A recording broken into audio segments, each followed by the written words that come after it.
لیکن اگر سلطان معظم پہلے ہونیاڈے کی بغاوت اور پھر ایشیائی کوچک کی بغاوت ختم کرنے پر توجہ فرمائیں تو شاید دونوں محاذ آسانی سے فتح کیے جا سکیں۔ وزیر سلطنت نے کانپتے لرزتے اپنا مشورہ دیا تھا۔ سلطان مشورہ سن کر مسکرایا اور نرمی سے کہنے لگا، ہم ایسا ہی کریں گے۔ شہاب الدین پاشا کا لشکر ابھی صفیں درست نہیں کر پائے گا کہ میں قونیہ کی بغاوت فرو کر کے اس کے ساتھ حامل ہوں گا۔ وزیر سلطنت سلطان کا جواب سن کر مطمئن ہو گیا۔ اب سلطان کے چہرے کی سختی دور ہو چکی تھی اور دربار میں موجود لوگ حالات حاضرہ پر خسر پھسر کرنے لگے تھے۔ اتنے میں سلطان کی خاص فوج یعنی چری کا سپہ سالار آگے بڑھا اور مؤدب لہجے میں سلطان سے مخاطب ہوا، سلطان معظم میرے لیے کیا حکم ہے؟ سلطان نے جواب دیا، تم بھی شہاب الدین پاشا کے پرچم تلے یورپ کی مہم پر جاؤ گے۔ میرے ہمراہ یعنی چری کے صرف 5000 سپاہی چلیں گے، جبکہ باقی دوسری فوج ہوگی۔ سلطان کی بات مکمل ہوئی تو سپہ سالار پھر بولا، سلطان معظم کے ہمراہ یعنی چری کے کون سے 5000 دستے کو مقرر کیا جائے گا؟ سلطان نے کچھ دیر خاموشی سے سوچا اور پھر اچانک اس کے چہرے پر چونکنے کی سی کیفیت پیدا ہوئی۔ اس نے حکم دیا، وہ عرب نوجوان کہاں ہے جس نے تہوار والے روز سکندر بیگ کو شکست دی تھی؟ اسے فوراً بلاؤ اور ہمارے ہمراہ تیاری کا حکم دو۔ یعنی چری کے سپہ سالار نے تعمیل کے انداز میں سر ہلایا اور پیچھے ہٹ گیا۔ اس کے بعد کئی گھنٹے تک دربار میں لشکروں کی روانگی سے متعلق بات چیت ہوتی رہی۔ اس دوران قاسم بن حشام کو بھی بلوا لیا گیا تھا۔ قاسم سلطان کے سامنے نمودار ہوا تو اس نے سلطان کی توجہ اپنی طرف کھینچ لی۔ سلطان نے قاسم کو اپنے سامنے طلب کیا اور کہا، قاسم بن حشام، تم ہمارے ساتھ پرسوں الصبح قونیہ کی مہم پر روانہ ہوگے۔ تمہیں اس سلسلے میں کچھ کہنا ہو یا تمہیں کسی چیز کی ضرورت ہو تو بلا تعمل کہہ سکتے ہو۔ قاسم نے ادب سے سلطان کی بات سنی اور کہا، سلطان معظم، آپ کے زیر سایہ مجھے کسی چیز کی ضرورت نہیں۔ آپ کی ہم رکابی میں جہاد کرنا میرے لیے زندگی کی سب سے بڑی سعادت ہے۔ آپ مجھے پرسوں الصبح سارے لشکر سے پہلے پائیں گے۔ البتہ قاسم نے کچھ کہنا چاہا لیکن جھجک گیا۔ وہ پہلی بار کسی سلطان کے دربار میں حاضر ہوا تھا، یہی وجہ تھی کہ الفاظ اس کی زبان پر اٹک رہے تھے۔ سلطان نے فوراً کہا، ہاں ہاں کہو، تم کیا کہنا چاہتے ہو؟ قاسم نے جھجکتے ہوئے زبان کھولی، سلطان معظم، میں صرف ایک عاجزانہ سا مشورہ پیش کرنا چاہتا ہوں۔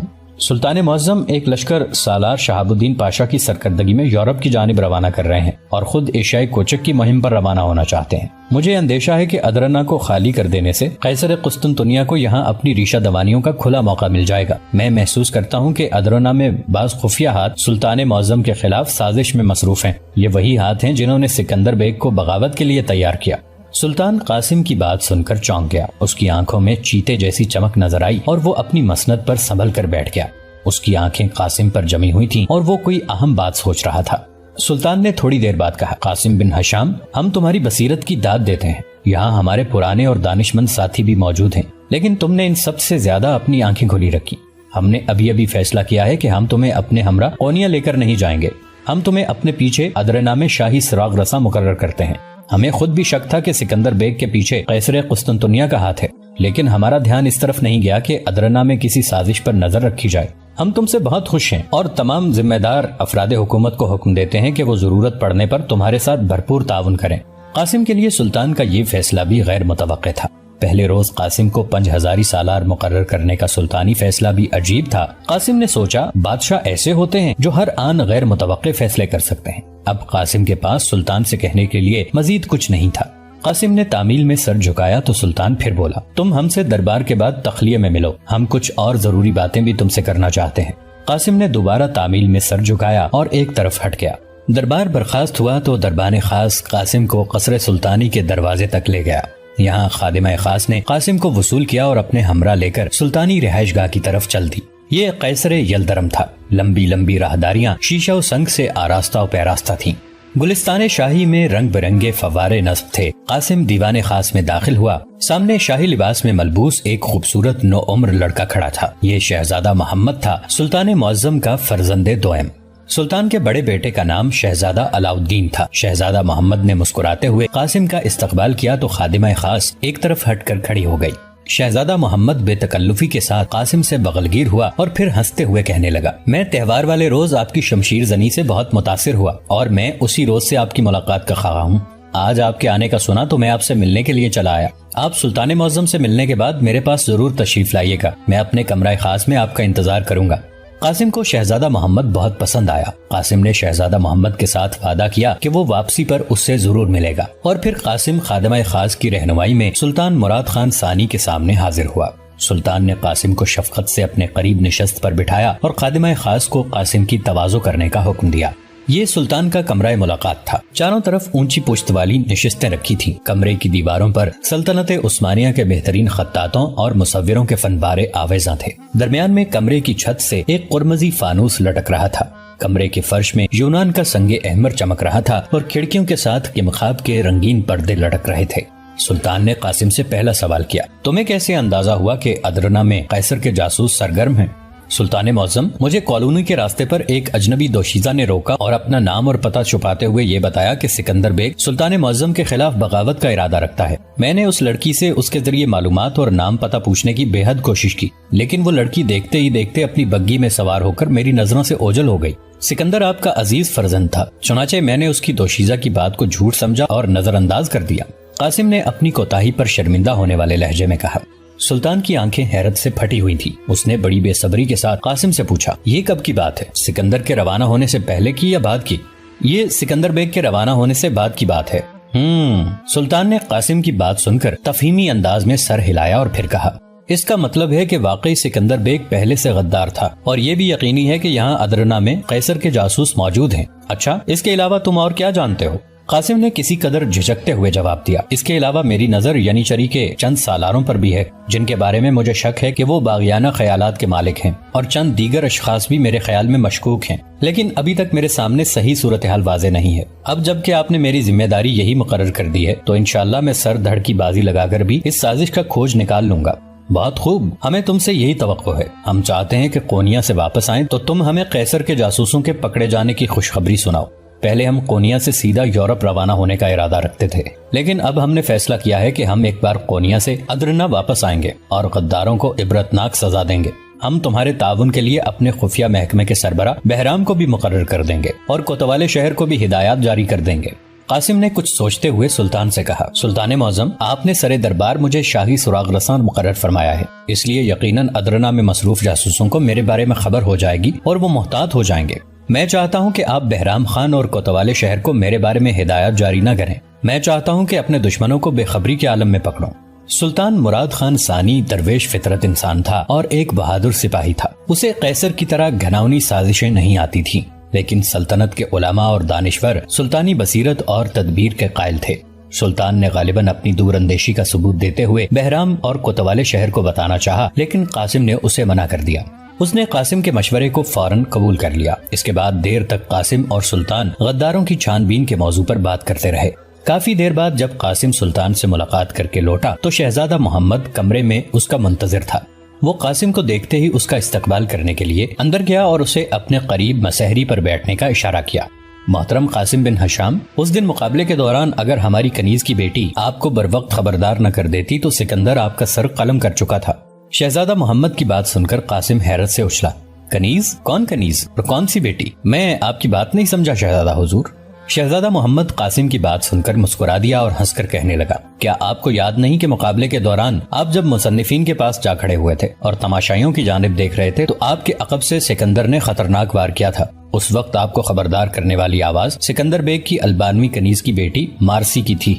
قاسم حیرت کے سمندر میں غوطے کھا رہا تھا۔ اس نے کسی قدر معصومیت سے کہا، آواز تو نہیں تھی، البتہ ایک چیخ سی میں نے سنی تھی، لیکن مجھے یہ اندازہ نہیں ہو سکا کہ وہ چیخ کس طرف سے بلند ہوئی۔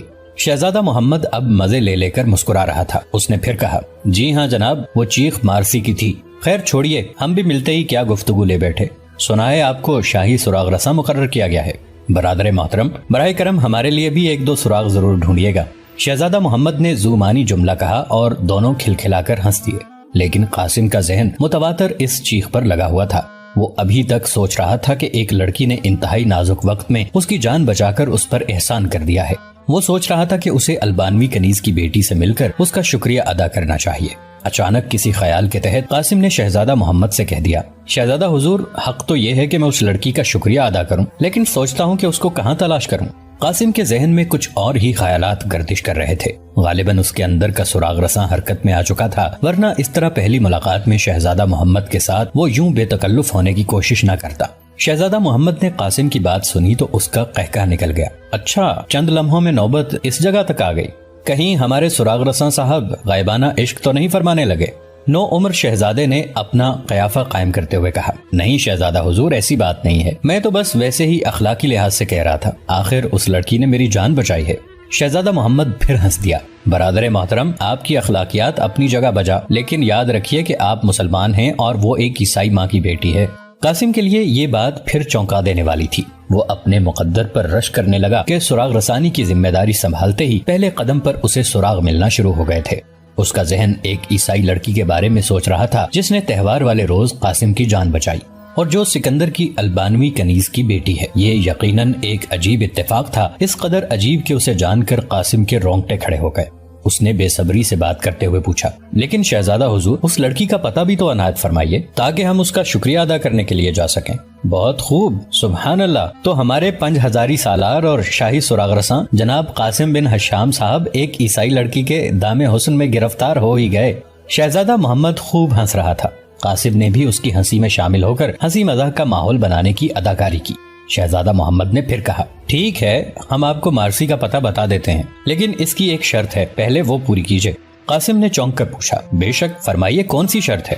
شہزادہ محمد نے ہنستے ہنستے کہا، ہماری شرط یہ ہے کہ آپ ہمارے دوست بننے کا وعدہ کیجئے۔ آپ ہمارے ساتھ وعدہ کیجئے کہ آپ ہمارے ہمراہ شکار کے لیے بھی جایا کریں گے اور ہمیں ملنے کے لیے یہاں قصر سلطانی میں بھی تشریف لایا کریں گے۔ قاسم نے اطمینان کی سانس لی اور فوراً کہا، آپ کی دوستی زہے نصیب، مجھے آپ کی شرط منظور ہے۔ قاسم کی بات کے ساتھ ہی دونوں ہنس دیے۔ قاسم نے نو عمر شہزادے کے ساتھ وعدے کے لیے ہاتھ ملایا اور کہا، ٹھیک ہے حضور، اب آپ فرمائیے سکندر بیگ کی البانوی کنیز کا پتہ۔ شہزادہ محمد نے قاسم کو مزید تنگ نہ کیا اور بتا دیا کہ شاہی محل کی عقبی کالونی میں البانوی کنیز مارتھا کا گھر ہے۔ اب قاسم کے لیے شہزادے کے پاس مزید رکنا ممکن نہیں تھا، اسے اپنے مشن کا پہلا سراغ مل چکا تھا۔ چنانچہ کچھ دیر بعد اس نے جانے کی اجازت چاہی۔ نو عمر شہزادے نے مسکرا کر اسے جانے کی اجازت دے دی۔ شہزادہ محمد قاسم کو دیوان خاص کے دروازے تک چھوڑنے آیا اور جب قاسم روانہ ہونے لگا تو شہزادے نے ایک عجیب بات کر دی، دوست، ہم اچھی طرح سمجھتے ہیں کہ آپ البانوی کنیز کے گھر شکریہ ادا کرنے سے زیادہ سکندر بیگ کی سازش کا سراغ ڈھونڈنے جا رہے ہیں، لیکن ہم آپ کو روکیں گے نہیں۔ قاسم نے خفیف نظروں سے شہزادے کی طرف دیکھا اور دل ہی دل میں اس کی بصیرت کی داد دی۔ قاسم نے سوچا کہ سلطان مراد خان ثانی کی نسبت اس کا بیٹا محمد زیادہ ذہین اور صاحب بصیرت تھا۔ پھر قاسم نے شہزادے کو سلام کیا اور محل سے نکل کر چلا گیا۔ اب اس کے دماغ میں سنسنی کے گھوڑے دوڑ رہے تھے۔ وہ چاہتا تھا کہ جلد سے جلد مارسی سے مل لے۔ جوں جوں وقت گزرتا جا رہا تھا اس کا یہ یقین پختہ ہوتا چلا جا رہا تھا کہ مارسی ہی وہی لڑکی ہے جو اسے زیتون کے باغات میں ملنے کے لیے آئی تھی۔ ابھی شام ہونے میں کچھ دیر تھی اور وہ رات کے اندھیرے میں مارتھا کے گھر جانا چاہتا تھا۔ چنانچہ اس نے وقت گزارنے کے لیے اپنے گھوڑے کا رخ گھر کی جانب موڑ دیا۔ گھر پر اس کا بھائی طاہر موجود تھا۔ قاسم گھر میں داخل ہوا تو بچے دوڑ کر آئے اور اس کی ٹانگوں سے لپٹ گئے۔ اب اس کے بھتیجے اس کے ساتھ پوری طرح مانوس ہو چکے تھے۔ قاسم کی ماں زیادہ بوڑھی نہیں تھی، وہ ایک دیندار عورت تھی۔ یہی وجہ تھی کہ اس کے دونوں بیٹے مذہبی خیالات کے مالک تھے۔ قاسم اپنے کمرے میں بچوں کے ساتھ کھیلنے میں مصروف تھا کہ طاہر داخل ہوا۔ سنا ہے آج سلطان نے تمہیں بلوایا تھا، آپ کو کیسے معلوم ہوا؟ میں نے تو کسی سے ذکر نہیں کیا، قاسم نے کسی قدر حیرت سے کہا۔ مجھے تمہارے دوست 10,000 سالار آغا حسن نے بتایا ہے، طاہر نے مسکراتے ہوئے جواب دیا اور قاسم کے قریب ہی فرش پر بیٹھ گیا۔ جی ہاں، سلطان بیک وقت 2 لشکر روانہ کر رہا ہے، ایک ہونیاڈے کے مقابلے میں یورپ کی جانب اور دوسرا قونیا کی بغاوت فرو کرنے کے لیے۔ تمہیں کون سے لشکر میں شامل کیا گیا ہے؟ مجھے سلطان نے حکم دیا ہے کہ میں یہیں رہ کر قیصر کے جاسوسوں کا کھوج لگاؤں، اس نے مجھے شاہی سراغ رساں مقرر کیا ہے، قاسم نے کسی قدر جھجکتے ہوئے بتایا۔ یہ کیا بات ہوئی، شاہی سراغ رساں؟ کیا تم اب 5000 سالار نہیں رہے؟ طاہر نے حیرت سے پوچھا۔ قاسم بولا، نہیں، ایسی بات نہیں ہے، دراصل میں نے خود سلطان کو بتایا تھا کہ ادرنا میں قیصر کے جاسوس موجود ہیں۔ اچانک قاسم کو ایک خیال آیا اور اس نے بھائی سے سوال کر دیا، بھائی جان، ابو جعفر کے بارے میں آپ کیا جانتے ہیں؟ وہی ابو جعفر جو ایک بار ہمارے گھر آیا تھا۔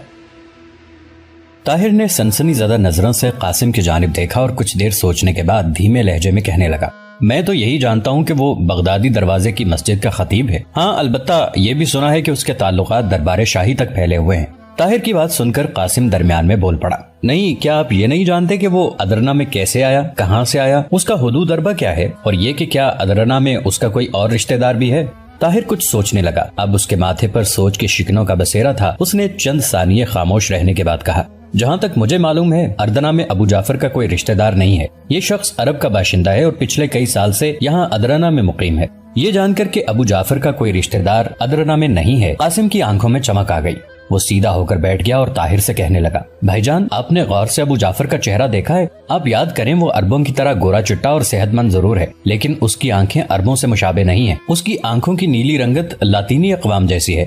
قاسم کی بات سن کر طاہر ہنس دیا۔ ارے بھائی تم تو سچ مچ جاسوس بن گئے ہو، اتنی دور دور کی کوڑیاں لانے لگے، تمہیں وہم ہو رہا ہے ابو جعفر یہاں 20 سال سے مقیم ہے، آج تک تو کسی نے اس پر شک نہیں کیا، اب تم ہو کہ اسے عرب ماننے کے لیے بھی تیار نہیں ہو، حالانکہ وہ عمدہ لہجے میں عربی بولتا ہے۔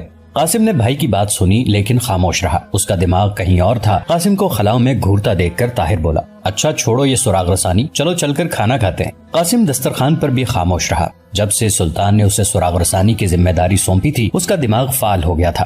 اس وقت بھی وہ قیصر قسطنطنیہ اور ابو جعفر کے بارے میں سوچ رہا تھا۔ اسے محسوس ہوا کہ جو ذمہ داری اسے سونپی گئی ہے اس کی بجا آوری کے لیے ضروری ہے کہ اسے قیصر قسطنطنیہ کی ریشہ دوانیوں سے متعلق پوری معلومات ہوں۔ اسی خیال کے تحت اس نے طاہر سے سوال کیا، بھائی جان قسطنطین کے بارے میں مشہور ہے کہ وہ جنگ سے زیادہ سازش کے ذریعے اپنے دشمنوں کو مات کرتا ہے، کیا یہ سچ ہے؟ طاہر نے قاسم کی بات دلچسپی سے سنی اور کہا، یہ سچ ہے، قیصر زیر زمین سرگرمیوں میں مہارت تامہ رکھتا ہے۔ ہمارے سلطان کے دادا سلطان بایزید یلدرم اور مشہور ایشیائی فاتح امیر تیمور کے مابین اسلامی تاریخ کی رسوا کن لڑائی فی الحقیقت قیصر کی خفیہ سرگرمیوں کی وجہ سے ہوئی تھی۔ میں نے تربیت گاہ کی لائبریری میں اس مکتوب کی نقل دیکھی ہے جو قیصر نے بایزید یلدرم کے خلاف امیر تیمور کو لکھا تھا۔ اس نے لکھا تھا، میری سلطنت بہت پرانی ہے، حضرت صلی اللہ علیہ وآلہ وسلم اور خلفائے راشدین کے زمانے میں بھی قسطنطنیہ کے اندر ہماری سلطنت موجود تھی۔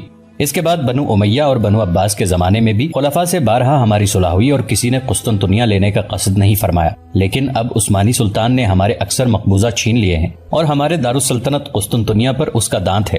ایسی حالت میں سخت مجبور ہو کر ہم آپ سے امداد کے خواہاں ہیں اور ظاہر ہے کہ آپ کے سوا ہم اور کسی سے خواہان امداد ہو بھی نہیں سکتے۔ اگر آپ بایزید خان یلدرم کے مسلمان اور ہمارے عیسائی ہونے کا خیال کرتے ہیں تو آپ کو معلوم ہونا چاہیے کہ بایزید خان کو اس طرف یورپ میں مسلسل فتوحات ہو رہی ہیں اور اس کی طاقت بڑی تیز رفتاری سے ترقی پذیر ہے۔ وہ بہت جلد اس طرف سے مطمئن اور فارغ ہو کر آپ کے مقبوضہ ممالک پر حملہ آور ہوگا اور اس وقت آپ کو زیر کرنے میں مشکلات کا سامنا ہوگا۔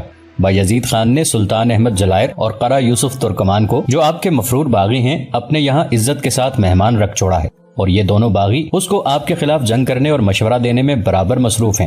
یہ بات بھی آپ کے لیے کچھ کم بے عزتی کی نہیں کہ آپ کے باغی سلطان بایزید کے پاس اس طرح عزت و احترام کے ساتھ رہیں اور آپ ان کو واپس طلب نہ کر سکیں۔ لہٰذا مناسب یہ معلوم ہوتا ہے کہ آپ ایشیائے کوچک پر حملہ کر دیں، کیونکہ اس ملک کو قدرتی طور پر آپ کے قبضے میں رہنا چاہیے۔ اور قاسم، امیر تیمور اتنا بڑا بادشاہ ہو کر بھی قیصر کی چال میں آ گیا۔ قیصر کے خط نے اسلامی دنیا میں بارود کا کام کیا اور اسلامی دنیا کے دو عظیم بادشاہوں کے درمیان انگورا کے مقام پر ایک ایسی دردناک لڑائی ہوئی کہ رزم گاہ میں مسلمانوں کو گرتا دیکھ کر آسمان کی بھی سسکیاں نکل گئی ہوں گی۔